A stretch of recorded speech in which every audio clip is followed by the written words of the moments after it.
به أجمعين أما بعد يا أيها الذين آمنوا اتقوا الله حق تقاته ولا تموتن إلا وأنتم مسلمون يا أيها الناس اتقوا ربكم الذي خلقكم من نفس واحدة وخلق منها زوجها وبث منهما رجالا كثيرا ونساء واتقوا الله الذي تساءلون به والأرحام إن الله كان عليكم رقيبا يا أيها الذين آمنوا اتقوا الله وقولوا قولا سديدا يصلح لكم أعمالكم ويغفر لكم ذنوبكم ومن يطع الله ورسوله فقد فاز فوزا عظيما فإن أصدق الحديث كتاب الله وخير الهدي هدي محمد صلى الله عليه وسلم وشر الأمور محدثاتها وكل محدثة بدعة وكل بدعة ضلالة وكل ضلالة في النار اللهم صل على محمد وعلى آل محمد كما صليت على إبراهيم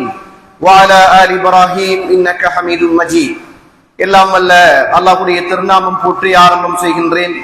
சலாத்தும் சலாமும் இறை தூதர் இறுதி தூதர் முஹம்மது ரசூலுல்லாஹ் ஸல்லல்லாஹு அலைஹி வஸல்லம் அவர்கள் மீதும் அவருடைய வாழ்க்கை வழிமுறைகளை இந்த உலகத்திலே பின்பற்றி வாழ்ந்த உத்தம சஹாபாக்கள் தொடர்ந்தவர்கள் உயர்ந்தவர்கள் இன்ஷா அல்லாஹ் கியாமத்துடைய நாள் வருகின்ற வரைக்கும் தூய்மையான இஸ்லாத்திலே வாழ்ந்து தூய்மையோடு மரணிக்க வேண்டும் என்ற நல்ல உள்ளங்கள் கொண்ட ஆண்கள், பெண்கள், வாலிபர்கள், வயோதிபர்கள், குறிப்பாக என்னையும் உங்களையும் இன்றெடுத்து எனக்கும் உங்களுக்கும் அறிவையும் அன்பையும் நேசத்தையும் பாசத்தையும் ஊட்டி வளர்த்து விட்டு இப்போது என்னையும் உங்களையும் விட்டு மறைந்து மண்ணறைகளிலே வாழ்ந்து கொண்டிருக்கின்ற என்றைக்குமே மறக்க முடியாத என்னையும் உங்களையும் பெற்றெடுத்த தாயும் தந்தையும் மீதும் இந்த மண்ணுக்கு மேலே வாழ்ந்து கொண்டிருக்கின்ற என்னையும் உங்களையும் பெற்றெடுத்த தாயும் தந்தையும் மீதும் அல்லாஹ்வுடைய அருளும் அன்பும் பாவ மன்னிப்பும் நரகத்தின் விடுதலையும் என்றென்றும் உண்டாக வேண்டும் என்ற இனிய பிரார்த்தனையோடு ஆரம்பம் செய்கின்றேன்.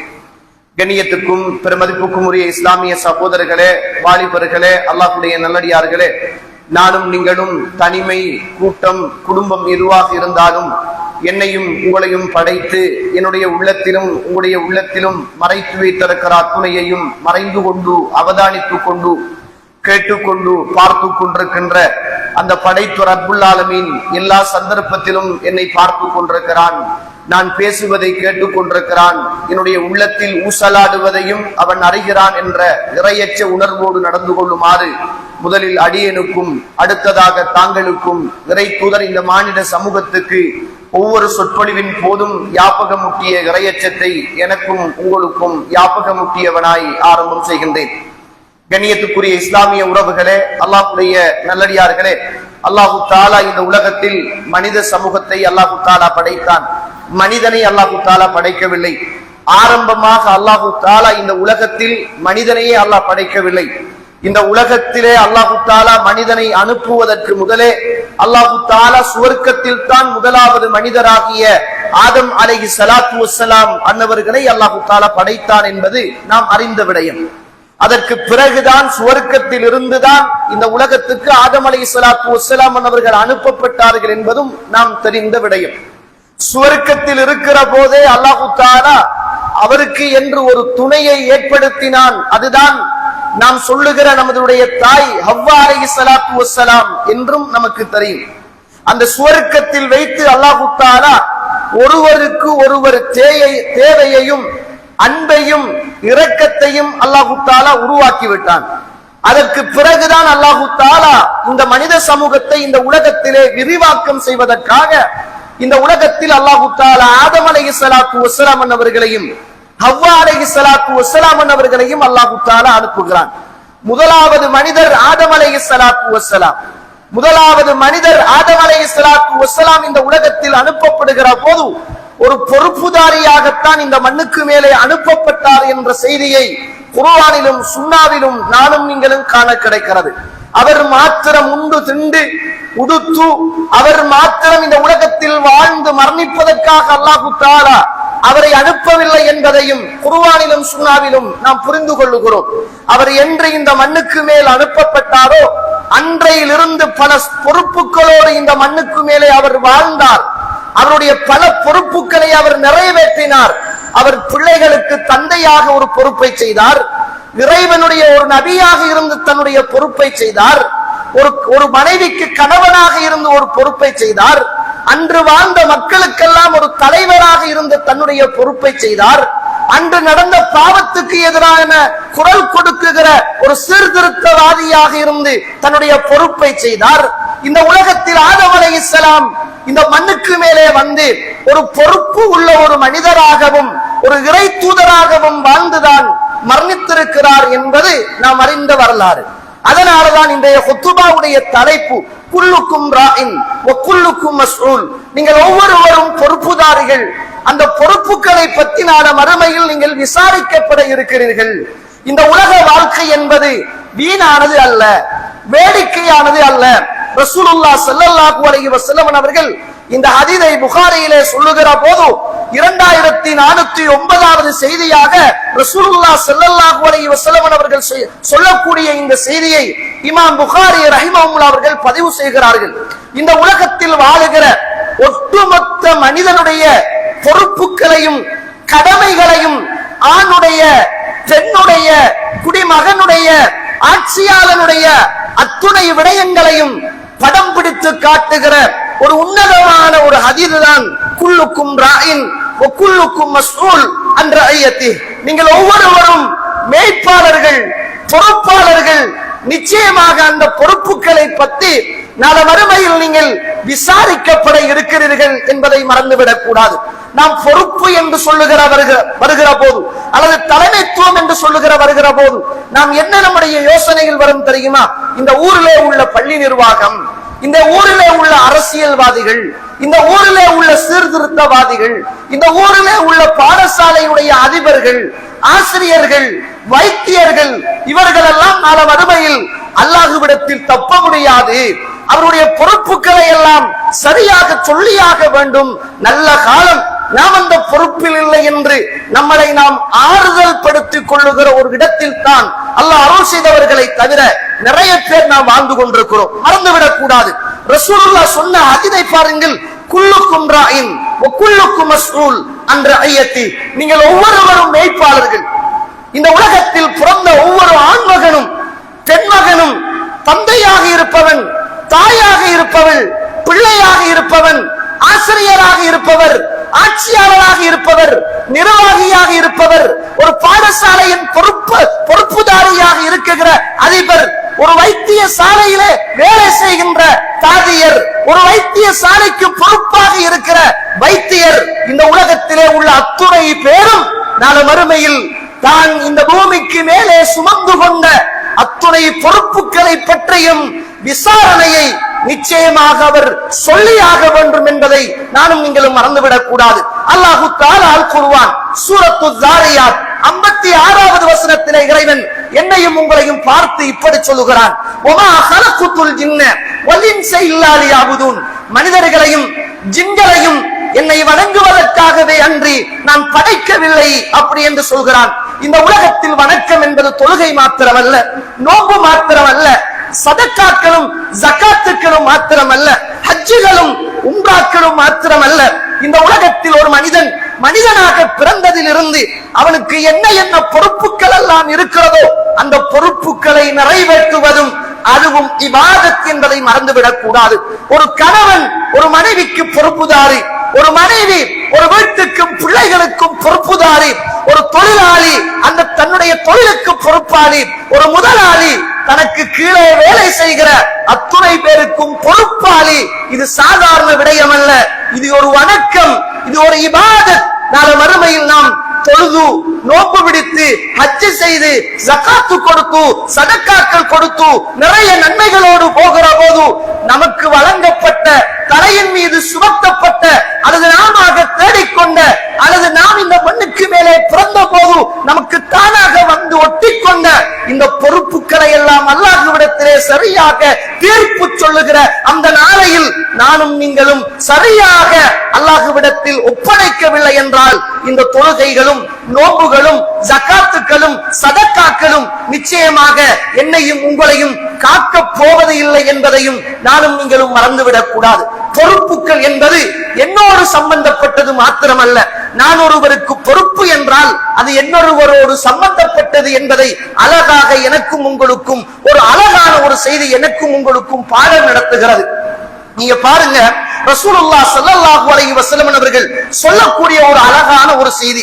புகாரியிலே 5904வது செய்தியாக புகாரியிலே பதிவு செய்யப்பட்டிருப்பதை நீங்கள் பார்க்கலாம். அதே நேரத்தில் 5967வது செய்தியாகவும் புகாரியிலே பதிவு செய்யப்பட்டிருப்பதை பார்க்கலாம். அல்லாஹ்வுடைய தூதர் இந்த மண்ணுக்கு மேலே போகிற போது, பயணங்கள் மேற்கொள்ளுகிற போது தனிமையில் ரசூலுல்லாஹ் போவது என்பது மிக குறைவு. அல்லாஹ்வுடைய தூதர் ஒன்று மனைவியை அழைத்துக் கொண்டு போவார், அல்லது சஹாபாக்களை கூட்டிக் கொண்டு போவார். அப்படிப்பட்ட ஒரு நல்ல பயணத்தின் தோழர்களை தனக்கு பக்கபலமாகவும் மார்க்கத்தை படித்துக் கொடுப்பதற்கும் இந்த உலகத்தில் இறை தூதர் பயணம் போகிற போது சஹாபாக்களை அழைத்துக் கொண்டு போகிற வழக்கம் ரசூலுல்லாஹ்விடத்திலே இருந்தது. ஒரு தடவை சொல்கிறார் முஆத் இப்னு ஜபல் ரலியல்லாஹு அன்ஹு அவர்கள் சொல்லுகிறார்கள், இந்த உலகத்தில் அல்லாஹ்வுடைய தூதரோடு ஒரு நாள் நான் பயணம் போகிறேன். பயணம் போகிற போது நானும் ரசூலுல்லாஹ்வும் எப்படி தெரியுமா நெருக்கமாக இருந்தோம். ஒட்டகத்தில் அமர்ந்து கொண்டு போகிறோம். ஒட்டகத்தின் திமில்கள் தான் என்னையும் இறை தூதரையும் பிரித்து வைத்திருக்கிறது. அந்த அளவுக்கு நெருக்கமாக நானும் அல்லாஹ்வுடைய தூதரும் இருந்தோம். அந்த ஒட்டகத்துடைய திமிலோடு ஒரு பலவை இருக்கும், அது சாய்ந்து கொள்வதற்காக பின்னால் நான் இருந்தேன், முன்னால் இறை தூதர் இருந்தார்கள். அந்த நேரத்தில் அல்லாஹ்வுடைய தூதர் என்னை பயணம் போய் கொண்டிருக்கிற போது யா முஆத் முஆதே என்று அழைத்தார்கள். நான் லப்பைக் வ ஸஅதைக், அல்லாஹ்வுடைய தூதரே இதோ நான் பக்கத்தில் இருக்கிறேன், கட்டுப்பட்டு விட்டேன் யா ரசூலுல்லாஹ் என்றேன். இறை தூதர் மீண்டும் அப்படியே பயணத்தில் போனார்கள். என்னவென்று ரசூலுல்லாஹ் ஸல்லல்லாஹு அலைஹி வஸல்லம் அவர்கள் சொல்லவில்லை. நான் இப்படியே போய் கொண்டிருக்கிற போது அல்லாஹ்வுடைய தூதர் ஸல்லல்லாஹு அலைஹி வஸல்லம் இரண்டாவது தடவை யா முஆத் முஆதே என்று அழைத்தார்கள். லப்பைக் வ ஸஅதைக், அல்லாஹ்வுடைய தூதரே இதோ நான் இருக்கிறேன் என்றேன். அல்லாஹ்வுடைய தூதர் 3 முறை அழைத்தார்கள். ஒரு இந்த உலகத்தில் டீச்சிங் செய்கின்ற அல்லது இந்த உலகத்தில் பிரச்சாரம் செய்கின்ற ஒரு மனிதனுக்கு இறை தூதர் டீச்சிங் ஸ்கில், ஒரு மாணவனுக்கு படித்துக் கொடுக்கிற அழகான ஒரு செய்தியை ரசூலுல்லாஹ் பதிவு செய்கிறார்கள். ஒரு தடவை அல்ல, 2 தடவைகள் அல்ல, 3 தடவைகள் அவருடைய சிந்தனையை ரசூலுல்லாஹ் தன் பக்கம் எடுத்துக் கொள்கிறார்கள். ஒரு தடவை கூப்பிடுகிறார், யோசிக்கிறார். 2வது தடவை கூப்பிடுகிறார், பக்கத்தில் இருக்கிறேன் என்பதை சொல்கிறார். 3வது தடவை கூப்பிடுகிறார், கட்டுப்பட்டு விட்டேன் என்று சொல்கிறார். அப்போது ரசூலுல்லாஹ் ஸல்லல்லாஹு அலைஹி வஸல்லம் ஒரு கேள்வியை கேட்கிறார்கள். முஆதே ஹல் தத்ரி ஹக்குல்லாஹி அலல் இபாத், உங்களுக்கு தெரியுமா அல்லாஹ்வுக்கு இந்த உலகத்தில் மனிதர்கள் என்ன என்ன கடமைகள் செய்ய வேண்டும் என்று தெரியுமா என்று கேட்டார்கள். இந்த உலகத்தில் வாழுகிற நானும் நீங்களும் என்ன பொறுப்புகளோடு இந்த உலகத்தில் இறைவனுக்கு செய்கின்ற பொறுப்புகள் என்னவென்று தெரியுமா என்று கேட்டார்கள். அப்போது சொன்னார்கள், அல்லாஹு அலம், அல்லாஹுக்கு தான் தெரியும், அல்லாஹும் ரசூலுமே அறிவான் என்றார்கள். அப்போது ரசூலுல்லாஹ் சொன்னாங்க, அன்தஅபுதுல்லாஹ், அல்லாஹுவை நீங்கள் வணங்க வேண்டும், வலா துஷ்ரிகு பிஹி ஷைஆ, இந்த உலகத்தில் அவனுக்கு எதையும் நீங்கள் இணை வைக்க கூடாது. இது பெரிய ஒரு பாடம். ஏகத்துவம் முழக்கம் என்று நம்முடைய மண்ணில் பிரச்சாரமாக உருவானதோ அன்றிலிருந்து இதுதான் நம்முடைய முழு மூச்சான பிரச்சாரமாக இருந்தது.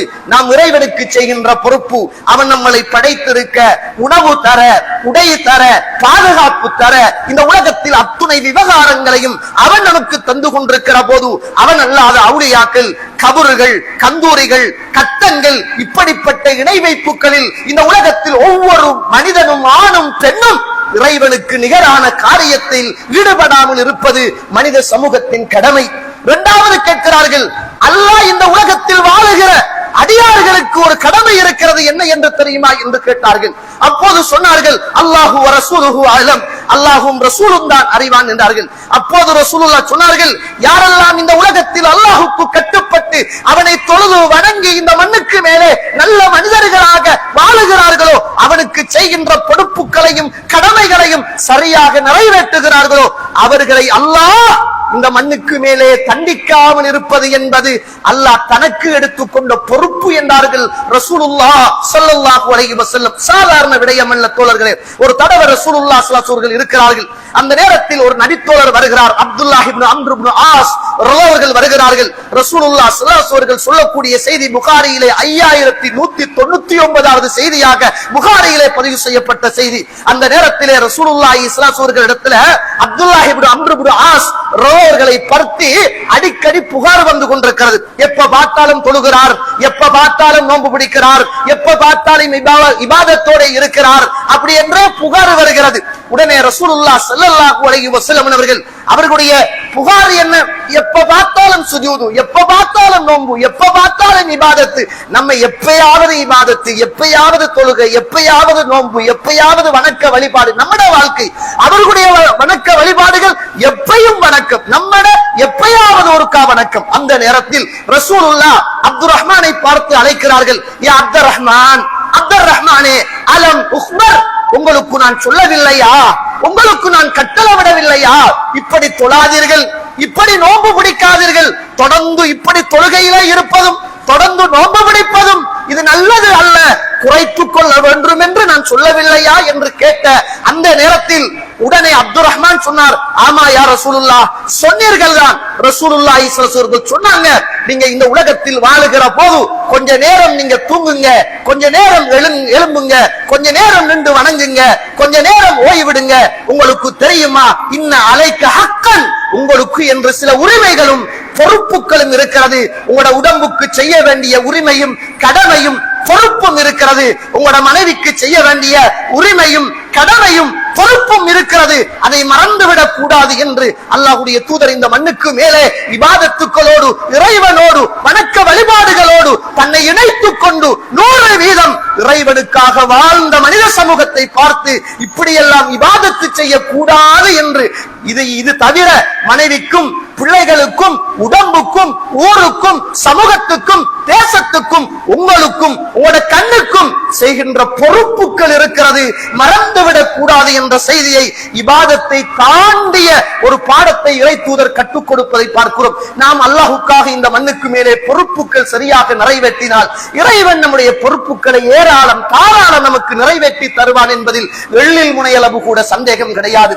இந்த உலகத்தில் ரசூலுல்லாஹ் மக்காவுல வாழ்ந்த காலம், மக்காவிலே இருந்து துரத்தப்பட்ட போது, மக்காவிலே இருந்து மதீனாவுக்கு போன போது, மக்கத்திலே வாழ்ந்த சஹாபாக்கள், மக்கத்திலே வியாபாரம் செய்த வியாபாரிகள், மக்கத்திலே கோடீஸ்வரர்களாக இருந்தவர்கள், மக்கத்திலே அந்த அல்லாஹ்வுடைய தூதரோடு இஸ்லாத்தை ஏற்றுக்கொண்ட அத்துணை பேர்களையும் மதீனாவுக்கு எடுத்துக்கொண்டு போகிறார்கள். அவர்களுக்கு பொருத்தமான ஜோடுகளை ரசூலுல்லாஹ் சேர்த்து விட்டார்கள். 2 பேருக்கு, பணக்காரன் என்றா பணக்காரன், ஏழண்டா ஏழை, படிச்சவன்டா படிச்ச, அவங்க தகுதிக்கு ஏற்ப அப்படியே ரசூலுல்லாஹ் நண்பர்களாக சேர்த்து விடுகிறார்கள். அந்த நண்பர்களுடைய பட்டியலிலே சஅத் இப்னு மஹ்ரமா ரலியல்லாஹு அவர்களோடு அப்துர் ரஹ்மான் இப்னு அவ்ஃபை ரசூலுல்லாஹ் சேர்த்து விடுகிறார்கள். மக்காவிலே வாழ்ந்த மிகப்பெரிய கோடீஸ்வரன் அப்துர் ரஹ்மான் இப்னு அவ்ஃப் ரலியல்லாஹு அவர்கள் மதீனாவிலே வாழ்ந்த இந்த பூமியில், இந்த மதீனாவில் இருக்குகிற சொத்துக்கள் எல்லாம் என்னுடைய சொத்துத்தான் என்று சொல்லுகிற அளவுக்கு மிகப்பெரிய கோடீஸ்வரர் சஅத் இப்னு மஹ்ரமா ரலியல்லாஹு அவர்கள் 2 பேரையும், அன்சாரியையும் முஹாஜிரையும் அல்லாஹ்வுடைய தூதர் நண்பர்களாக சேர்த்து விட்டார்கள். அந்த நேரத்தில் தான் நாம் அடிக்கடி கேள்விப்படுவோமே ஒரு செய்தி. அந்த நேரத்தில் அப்துர் ரஹ்மான் இப்னு அவ்ஃபை பார்த்து சஅத் இப்னு மஹ்ரமா ரலியல்லாஹு அவர்கள் சொன்னார்கள், இதோ வாருங்கள், இதோ வாருங்கள் அப்துர் ரஹ்மான் இப்னு அவ்ஃபே, என்னிடத்தில் 2 மனைவி இருக்கிறார்கள், எந்த மனைவி உங்களுக்கு பிடிக்கும் என்று சொல்லுங்கள், அதை சொன்னதற்கு பிறகு நான் தலாக்கு விடுகிறேன், அதை நீங்கள் மனைவியாக ஏற்றுக்கொள்ளுங்கள். இதோ இருக்குகிற தோட்டத்தில் 2 தோட்டத்தில் எந்த தோட்டம் உங்களுக்கு விருப்பமானது என்று சொல்லுங்கள், இதோ இருக்குகிற இந்த விவசாய பூமியில் எந்த பூமி உங்களுக்கு விருப்பம் என்று சொல்லுங்கள், அதை நான் உங்களுக்காக விட்டு தருகிறேன், அதை வைத்துக் கொள்ளுங்கள் என்று சொன்ன போது அந்த நேரத்தில் அப்துர் ரஹ்மான் இப்னு அவ்ஃப் அவர்கள் சொன்னார்களே, அல்லாஹ் உங்களுக்கு பரக்கத்து செய்யட்டும், பாரக்கல்லாஹ், அல்லாஹ் உங்களுக்கு பரக்கத்து செய்யட்டும், துல்லனி அல சூக், எனக்கு நீங்கள் சந்தையை காட்டுங்கள் என்று சொன்னார்களே. அந்த சஅத் இப்னு மஹ்ரமா ரலியல்லாஹு அவர்கள் இந்த மண்ணுக்கு மேலே மரணிக்கிறார். மிகப்பெரிய கோடீஸ்வரர் மரணித்து போகிறார். ஒரு தடவை அல்லாஹ்வுடைய தூதர் இருக்கிற போது ஒரு பெண் 2 பிள்ளைகளை அழைத்துக் கொண்டு இறை தூதரிடத்திலே வருகிறார்கள். வந்து கேட்கிறார்கள், அல்லாஹ்வுடைய தூதரே, இந்த பெண் பிள்ளைகள் யார் என்று தெரியுமா என்று கேட்டார்கள். அல்லாஹ்வுடைய தூதரே, இந்த பெண் பிள்ளைகளுக்கு திருமணம் முடித்து கொடுக்க வேண்டும், எந்த பொருளாதார வசதியும் இல்லாத ஒரு நிற்கதியான நிலையில் நான் இருக்கிறேன், எனக்கு ஏதாவது உதவி செய்ய முடியுமா என்று கேட்டார்கள். அந்த நேரத்தில் ரசூலுல்லாஹ் ஸல்லல்லாஹு அலைஹி வஸல்லம் அப்படியே பார்க்கிறார்கள். அந்த நேரத்தில் அந்த பெண் சொல்கிறார், அல்லாஹ்வுடைய தூதரே, நான் யார் தெரியுமா, இந்த உலகத்திலே வாழ்ந்தாரே ஒரு மிகப்பெரிய கோடீஸ்வரர் சஅத் இப்னு மஹ்ரமாவுடைய மனைவி யா ரசூலுல்லாஹ். இந்த பிள்ளைகள் யார் தெரியுமா, சஅத் இப்னு மஹ்ரமாவுடைய பிள்ளைகள், மிகப்பெரிய கோடீஸ்வரராக வாழ்ந்தவர். அல்லாஹ்வுடைய தூதரே, இந்த உலகத்தில் என்னுடைய கணவர் சஅத் இப்னு மஹ்ரமா மரணித்த போது அவர்களுடைய உறவுகள் எல்லாம் என்னிடத்திலே இருந்த சொத்துக்களையும் பொருளாதாரங்களையும் எல்லாவற்றையும் எடுத்து அவர்களே பங்கு வைத்துக் கொண்டு போய்விட்டார்கள். எந்த விதமான உதவிகளும் ஒத்தாசைகளும் இல்லாத ஒரு நிற்கதியான நிலையில் நான் இருக்கிறேன். என் பிள்ளைகளுக்கு திருமணம் முடித்து கொடுக்க வேண்டும், ஏதாவது உதவி செய்ய முடியுமா என்று கேட்டார்கள். சுப்ஹானல்லாஹ், இறைவனுக்காக வாழ்ந்தவர்கள், இறைவனுக்காக தர்மம் கொடுத்தவர்கள், இறைவனுடைய பொறுப்புகளை சரியாக இந்த மண்ணுக்கு மேலே நிறைவேற்றியவர்கள். அவர்களுடைய மரணத்துக்கு பிறகு அவர்களுடைய மனைவிகளுக்கோ பிள்ளைகளுக்கோ எந்த விதமான சொத்துக்களும் சுகங்களும் இல்லை என்ற வேதனைகளையும் சோதனைகளையும் சொன்ன போது அந்த நேரத்தில் அல்லாஹ்வுடைய தூதர் கண்ணீர் வடித்தார்கள். சுப்ஹானல்லாஹ், அதற்கு பதில் சொல்வதற்கு ரசூலுல்லாஹ் தயாராகுவதற்கு முதல் அவர்களுடைய கண்ணீருக்கு ரப்புல் ஆலமீன் 7வது வானத்தில் தன்னுடைய அரிசில இருந்து அல்லாஹு தஆலா சூரத்துன் நிசா 4வது அத்தியாயத்தின் 7வது வசனத்தை அல்லாஹு தஆலா இறக்கி வைக்கிறான்.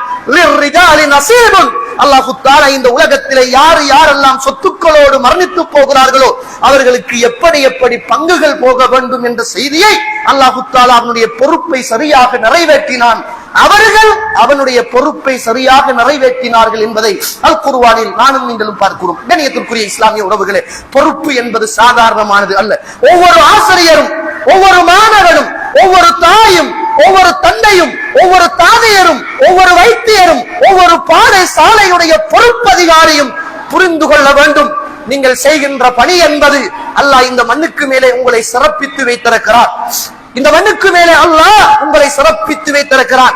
இதனாலதான் இந்த உலகத்தில் வாழ்ந்த அபூதர் ரலியல்லாஹு அவர்களை பார்த்து ரசூலுல்லாஹி ஸல்லல்லாஹு அலைஹி வஸல்லம் சொல்கிறார்கள். 3729வது செய்தி, புகாரியிலே பதிவு செய்யப்பட்ட செய்தி. ரசூலுல்லாஹ் அபூதரை பார்த்து சொன்னார்கள், யா அபூதர், அபூதரே இன்னக தஈஃப், நீங்கள் ஒரு பலவீனமான மனிதர், நீங்கள் ஒரு பலவீனமான மனிதர். நிச்சயமாக பொறுப்பு என்பது அது மிகப்பெரிய அமானிதம். நாளை மறுமையுடைய நாளையில் இன்னக ஹிஸியும் வ நதாமா, அதனால மறுமையுடைய நாளையில் இழிவையும் வேதனையையும் நஷ்டத்தையும் உங்களுக்கு தந்துவிடும். பொறுப்புகளை நீங்கள் கேட்காதீர்கள் என்றார்கள். அதனாலதான் ரசூலுல்லாஹ் ஸல்லல்லாஹு அலைஹி வஸல்லம் சொல்கிறார்கள், இந்த உலகத்தில் வாழ்ந்த அப்துர் ரஹ்மான் இப்னு சம்ரா ரலியல்லாஹு அவர்களை அழைத்து ரசூலுல்லாஹி ஸல்லல்லாஹு அலைஹி வஸல்லம் சொல்கிறார்கள், அப்துர் ரஹ்மான் இப்னு சம்ராவே, இந்த உலகத்தில் யாரெல்லாம் எந்த விதமான பொறுப்புகளையும் எதிர்பார்க்காமல் அவர்களுக்கு ஒரு பொறுப்பு வழங்கப்படுகிறதோ அல்லாஹு தஆலா அவர்களுக்கு நிச்சயமாக அல்லாஹ் உதவி செய்வார். யாரெல்லாம் பொறுப்புகளை எதிர்பார்த்து கேட்டு இந்த மண்ணுக்கு மேலே பொறுப்புகளை தனக்கு சுமந்து கொள்கிறார்களோ அல்லாஹ் அவர்களுக்கு எந்த உதவியையும் செய்ய மாட்டான் என்ற செய்தியை ரசூலுல்லாஹ் ஸல்லல்லாஹு அலைஹி வஸல்லம் அவர்கள் சொல்லித் தருகிற செய்தி புகாரியிலே 7146வது செய்தியாக பதிவு செய்யப்பட்டிருப்பதை பார்க்கிறோம். கண்ணியத்துக்குரிய இஸ்லாமிய உறவுகளே, அல்லாஹ்வுடைய நடிகார்களே, நாம் தொழுது, நோன்பு பிடித்து, ஹஜ் செய்து, இபாதத் செய்து, தஹஜ்ஜத் தொழுது, குர்ஆன் ஓதி, திக்ர் செய்து, தௌபாக்கள் செய்து நமக்கு வழங்கப்பட்ட பொறுப்புகளை சரியாக நாம் நிறைவேற்ற தவறுகிற போது நாளை மறுமையில் அல்லாஹ்வுடைய சன்னிதானத்தில் நாம் தப்பித்துக் கொள்ள முடியாது என்பதை நானும் நீங்களும் மறந்துவிடக் கூடாது. அல்லாஹ் அருள் செய்த இந்த இலங்கை திருநாட்டுக்கு கிடைத்த மிகப்பெரிய ஒரு வரப்பிரசாதம் என்ன தெரியுமா? ஏனைய வளங்களும் பொருளாதாரத்திலும் உச்சத்தை அடைந்த நாடுகளில் இல்லாத ஒரு மிகப்பெரிய அருளை அல்லாஹ் நாம் வாழுகிற இலங்கை திருநாட்டிலே அல்லாஹ் தஆலா வைத்திருக்கிறார். இலவசமான கல்வி, இலவசமான மருத்துவம். இந்த ரெண்டையும் நீங்கள் வெளிநாடு போகிற பழக்கம் இருந்தால், அவங்க கண்ட கவர்மெண்ட் ஹாஸ்பிட்டலாக இருந்தாலும், தனக்கு உரிய கவர்மெண்ட் பாடசாலைகளாக இருந்தாலும், நாம் மறந்தெடுக்க போனாலும் சொல்லிக் கொடுக்க வேண்டும், நமது பிள்ளைகள் படிக்க போனாலும் பணம் கொடுத்துத்தான் படிப்பிக்க வேண்டும் என்ற வளர்ந்த தொழில்நுட்பத்தில் உயர்ந்த நாடுகளில் இருக்குகின்ற கட்டுப்பாடு அல்லாஹ் நமக்கு செய்த மிகப்பெரிய அருள் என்ன தெரியுமா? பொருளாதாரத்தில் பின்தங்கிய இந்த நாட்டில் வாழுகின்ற நமக்கு அல்லாஹ் இலவச மருத்துவம், இலவச கல்வியை அல்லாஹ் தந்திருக்கிறார். இலவச கல்வி மாத்திரம் ஒவ்வொரு ஆசிரியரும் அதிபரும் அல்லாஹ் என்னை நாளை மறுமையில் எழுப்பி ஒவ்வொரு மாணவனுடைய ஒவ்வொரு நிமிடத்தையும், ஒவ்வொரு வினாடியையும், ஒவ்வொரு மனுத்தியாலத்தையும், ஒவ்வொரு நாளையும் அல்லாஹ் என்னிடத்தில் விசாரிப்பான் என்ற பயம் ஒவ்வொரு ஆசிரியருக்கும் அதிபருக்கும் இருக்குமாக இருந்தால், நாம் வாழுகின்ற இலங்கை திருநாட்டில் நல்ல படித்த சமூகத்தை நிச்சயமாக நாம் கட்டி எழுப்ப முடியும் என்பதை மறந்துவிடக் கூடாது. அல்லாஹ் அருள் செய்த நல்ல ஆசிரியர்களை தவிர அதிபர்மார்களை தவிர, அல்லாஹுவை பயந்து இது தன்னுடைய கடமை என்று உணர்ந்து கொண்டவர்களை தவிர நிறைய பேர் பொதுபோக்கு தன்மையோடு நடந்து கொள்கிறார்கள்.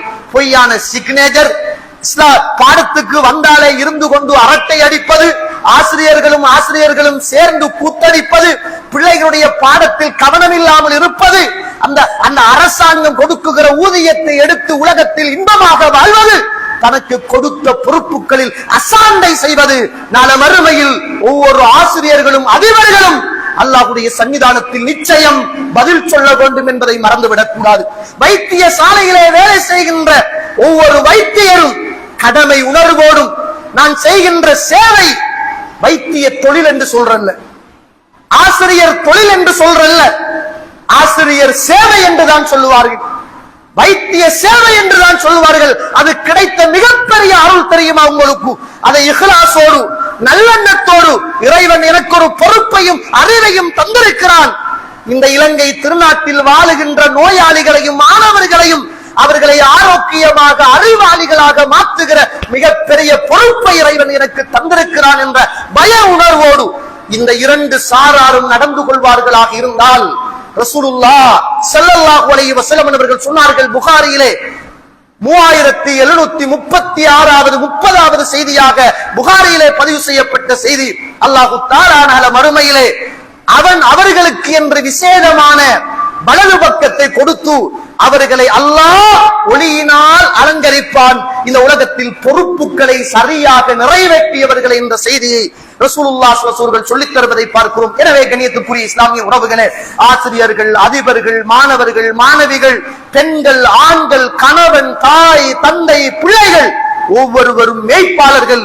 இந்த பொறுப்புகளை பற்றி நிச்சயம் நாம் நாள மறுமையில் விசாரிக்கப்படுவோம் என்ற சிந்தனையோடு பயத்தோடு நாம் இந்த உலகத்தில் இபாதத் செய்வதை போல மற்றவர்களுக்கு செய்ய வேண்டிய கடமைகளிலும் நமக்கு தலையின் மீது சுமத்தப்பட்ட பொறுப்புகளிலும் கவனமாக இருந்து கொண்டு அல்லாஹ்விடத்தில் பதில் சொல்ல வேண்டும் என்ற பய உணர்வோடு வாழ்ந்து கொள்ள வேண்டிய கடமையும் கடைப்பாடும் எனக்கும் உங்களுக்கும் இருக்கிறது. அப்படிப்பட்ட பொறுப்புகளை சரியாக நிறைவேற்றுகின்ற நல்ல மக்களாக அல்லாஹ் என்னையும் உங்களையும் ஆக்கி அருள் புரிவானாக. அல்ஹம்துலில்லாஹி ரப்பில் ஆலமீன் வஸ்ஸலாத்து வஸ்ஸலாமு அலா அஷ்ரஃபில் முர்ஸலீன் வ அலா ஆலிஹி வ அஸ்ஹாபிஹி அஜ்மாஈன். அம்மா பஅத். கணியத்துக்குரிய இஸ்லாமிய உறவுகளே, அல்லாஹ்வுடைய நல்லடியார்களே, இந்த உலகத்தில் ஒரு நபித்தோழர் வாழ்ந்தார், சயீத் இப்னு ஆமிர் ரலியல்லாஹு அன்ஹு.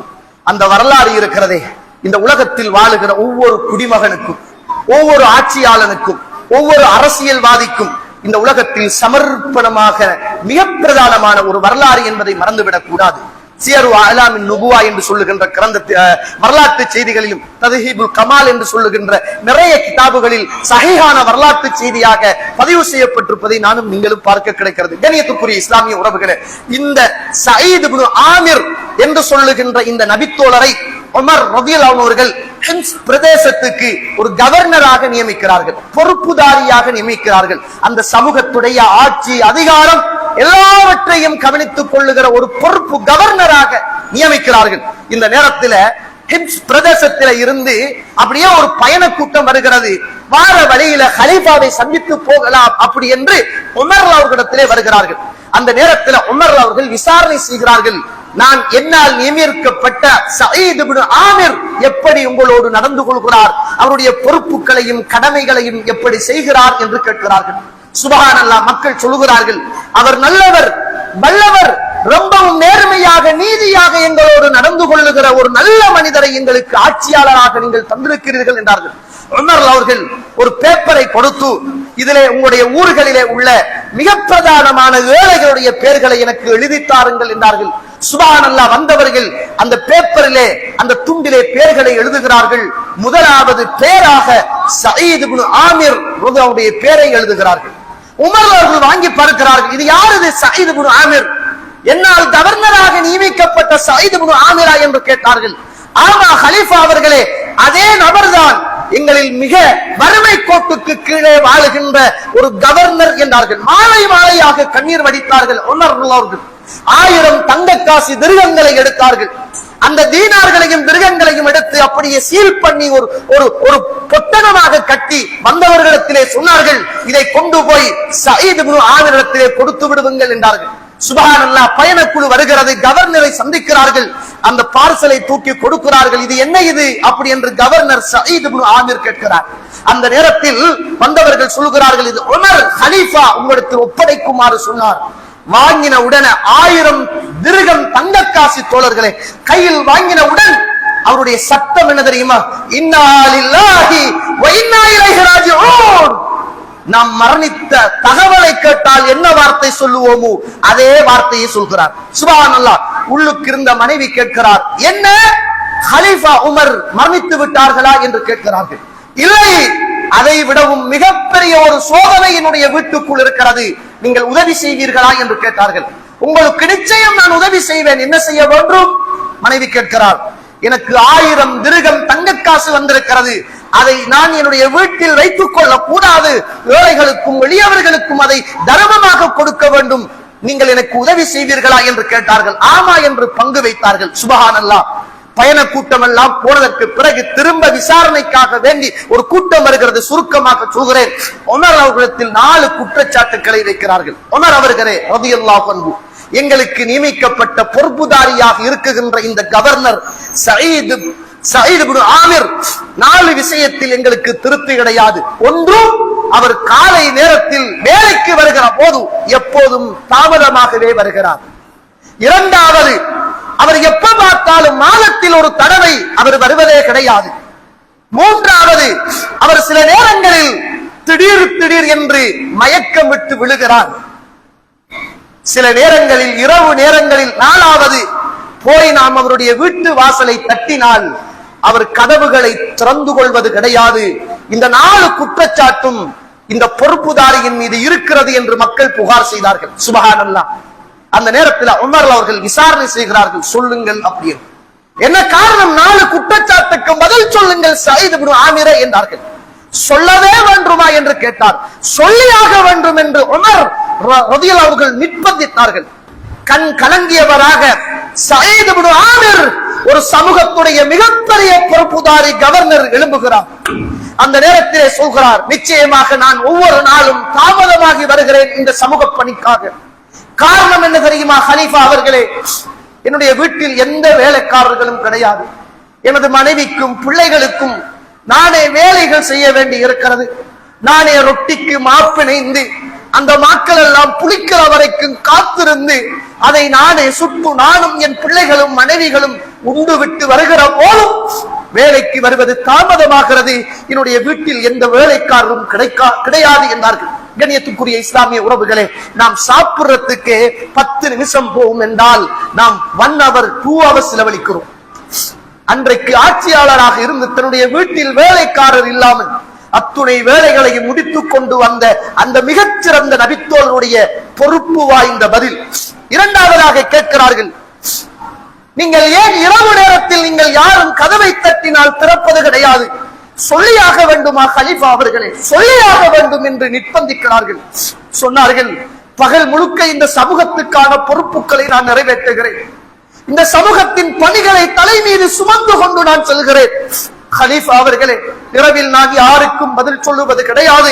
பகலில் பொறுப்புகளை, சமூகத்துக்கான பொறுப்புகளை நிறைவேற்றுகின்ற நான் இரவு நேரத்தில் என்னுடைய ரப்போடு எனக்கு உள்ள கடமைகளையும் பொறுப்புகளையும் நிறைவேற்றுவதற்காக நான் யாருடைய சட்டத்துக்கும் பதில் அளிக்காமல் படைத்தவனுடைய சட்டத்துக்கு கட்டுப்பட்டு அவனோடு நான் உரையாடி கொண்டிருக்கிறேன். அதுதான் நான் யாருக்கும் இரவு நேரத்தில் பதில் சொல்லுவது கிடையாது என்றார்கள் அந்த பொறுப்புதாரி.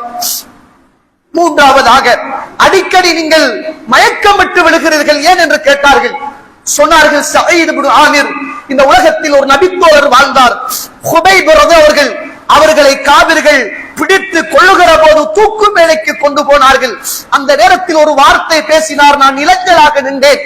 அவர் சொன்னார், யா அல்லாஹ், இவர்களை இவர்களை எல்லாம் நீயே பார்த்துக்கொள், இவர்களை யாரையும் இந்த மண்ணுக்கு மேலே மிச்சம் வைத்து விடாத என்று ஒரு வார்த்தை சொல்லிவிட்டு போனார்.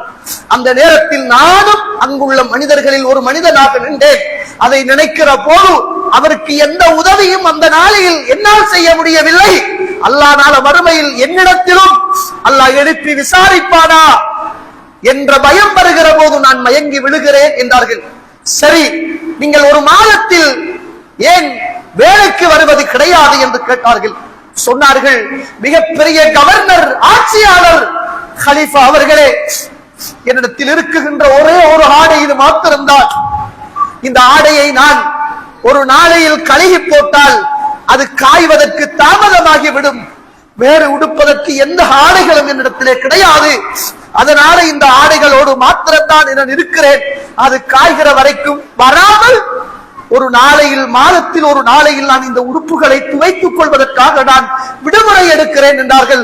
உமர் அவர்கள் மாலை மாலையாக கண்ணீர் வடித்தார்கள். கண்ணியத்துக்குரிய இஸ்லாமிய உறவுகளே, அல்லாஹ்வுடைய நல்லடியார்களே, குடும்ப தலைவராக இருக்குகின்ற நானும் நீங்களும், ஒரு தொழிலுக்கு பொறுப்பாளியாக இருக்குகின்ற நானும் நீங்களும், ஒரு பாடசாலைக்கு பொறுப்புதாரியாக இருக்கிற நானும் நீங்களும், மாணவ செல்வங்களுக்கு படித்துக் கொடுக்கிற ஆசிரியராக இருக்கிற நானும் நீங்களும், நோயாளிகளை கவனிக்குகின்ற மருத்துவராக இருக்குகின்ற நானும் நீங்களும், நமது பொறுப்புகள், கடமைகள், இறைவனோடு உள்ள தொடர்புகள், இறைவன் தந்த வளங்கள், வாழ்க்கைகள், ஆடைகள், வாகனங்கள், இவ்வளவத்தையும் அனுபவித்துக் கொண்டு இறைவனுக்கு செய்கின்ற பொறுப்புகளிலும், நமது குடும்பத்துக்கு செய்கின்ற பொறுப்புகளிலும், சமூகத்துக்கு செய்கின்ற பொறுப்புகளிலும் நாம் எப்படி இருக்கிறோம் என்பதை ஒரு கணம் யோசித்து பார்க்க வேண்டிய மிக பிரதான கட்டத்தில் நானும் நீங்களும் இருக்கிறோம் என்பதை மறந்துவிடக் கூடாது.